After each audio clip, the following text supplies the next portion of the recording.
नमस्कार। आज बात करेंगे इंसानी इतिहास के सबसे भयानक और सबसे घातक संघर्ष की।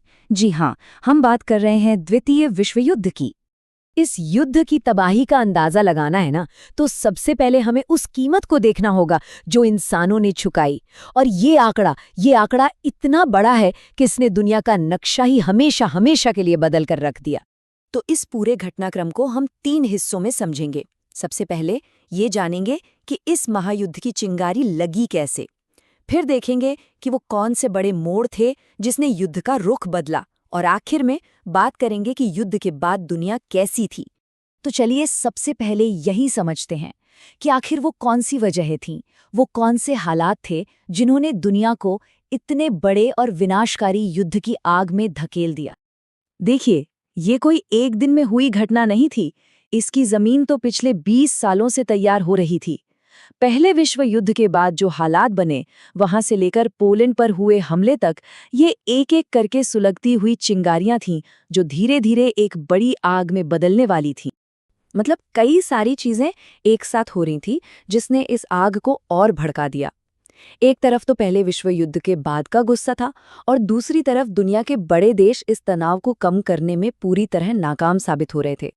जो देश इस जंग की वजह बने, उनकी सोच के केंद्र में एक ही चीज थी, विस्तारवाद। मतलब ये मानना कि अपनी ताकत के दम पर, सेना के दम पर दूसरे देशों पर कब्जा करना और अपने साम्राज्य को बढ़ाना ही सही रास्ता है। और बहुत जल्द पूरी दुनिया साफ साफ 2 हिस्सों में बट गई। एक तरफ थे धुरी राष्ट्र यानी एक्सिस पावर्स, जिसमें जर्मनी, इटली और जापान जैसे देश थे। और दूसरी तरफ थे मित्र राष्ट्र यानी एलाइड पावर्स, जो इनकी बढ़ती ताकत को रोकने के लिए एक साथ आए। तो अब ये समझते हैं कि यूरोप में जो ये छोटी सी चिंगारी लगी थी, वो कैसे एक ऐसी भयानक आग बन गई जिसने पूरी दुनिया को अपनी लपेट में ले लिया। युद्ध के शुरुआती साल तो हैरान कर देने वाली तेजी से आगे बढ़े। जर्मनी ने एक नई तरकीब अपनाई, ब्लिट्जक्रिग, मतलब बिजली की रफ्तार से हमला। इसी के दम पर उन्होंने यूरोप के बड़े हिस्से पर कब्जा कर लिया। फिर सोवियत संघ पर हमला हुआ और लड़ाई का दायरा और बढ़ गया। और आखिर में पर्ल हार्बर पर हुए हमले ने इसे सही मायनों में एक वर्ल्ड वॉर बना दिया। पर्ल हार्बर पर हुआ हमला ये वो घटना थी जिसने सच में युद्ध का पासा पलट दिया। इस एक हमले ने अमेरिका को सीधे लड़ाई में उतरने पर मजबूर कर दिया।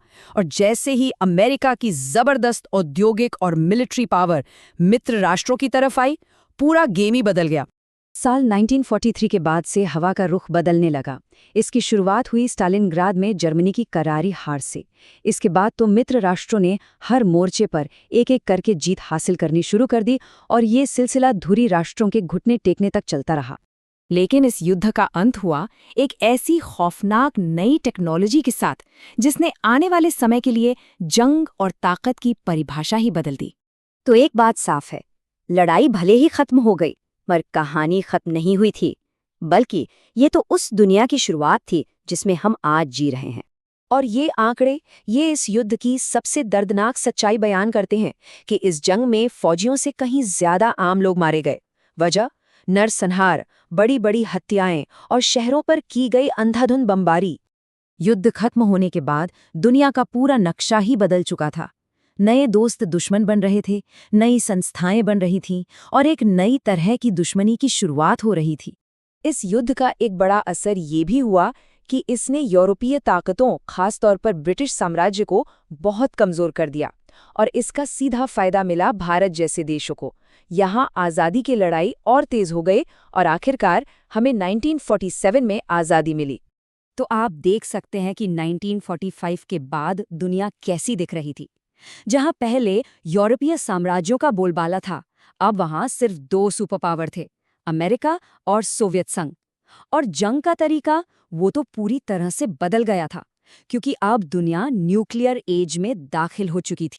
इतनी बड़ी तबाही के बाद दुनिया ने एक सबक सीखा, और इसी राख के ढेर से एक नई उम्मीद ने जन्म लिया। एक नई संस्था बनी, यूनाइटेड नेशंस, जिसका मकसद था कि भविष्य में ऐसा भयानक युद्ध फिर कभी ना हो। और आखिर में एक सवाल जो हम सबको सोचना चाहिए कि इतनी बड़ी तबाही से दुनिया ने जो सबक सीखे थे, क्या वो हमें आज भी याद है? ये सोचना बहुत ज़रूरी है ताकि इतिहास की वो भयानक गलतियां फिर से न दोहराई जाएं।